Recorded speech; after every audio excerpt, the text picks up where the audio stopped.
सर्वसामान्यांचा निर्भीड आवाज, लोकशाही महाराष्ट्र न्यूज. अल्पवयीन विद्यार्थिनीला लग्नासाठी धमकी, तरुणाविरुद्ध पोक्सो अंतर्गत गुन्हा. जत तालुक्यातील शेळकेवाडी इथं 16 वर्षीय अल्पवयीन विद्यार्थिनीला प्रेमाची कबुली देत लग्नासाठी दबाव टाकून नकार दिल्यास पाठलाग करून कॉलेजला जाऊ देणार नाही अशी धमकी दिल्याप्रकरणी एका तरुणाविरुद्ध जत पोलीस ठाण्यात पोक्सो कायद्यासह विविध कलमान्वये गुन्हा दाखल करण्यात आला आहे. पोलिसांनी दिलेल्या माहितीनुसार 17 जुलै रोजी दुपारी सुमारे 12 वाजेच्या सुमारास आरोपी गणेश नानासो एडके हा पीडितेच्या घरासमोर आला. त्यानं तिला घराबाहेर बोलावून माझं तुझ्यावर प्रेम आहे, माझ्याशी लग्न कर, अन्यथा तुझा रोज पाठलाग करून त्रास देईन व कॉलेजला जाऊ देणार नाही अशी धमकी दिल्याचा आरोप फिर्यादीत करण्यात आलाय.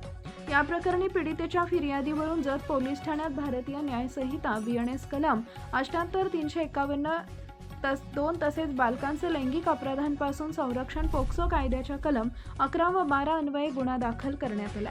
या गुन्ह्याचा पुढील तपास पोलीस उपनिरीक्षक चव्हाण करत असून आरोपीला अटक करण्याची कार्यवाही सुरू असल्याचं पोलिसांनी सांगितलंय. लाईक करा, शेअर करा, सबस्क्राईब करा आणि बेल आयकॉन प्रेस करा.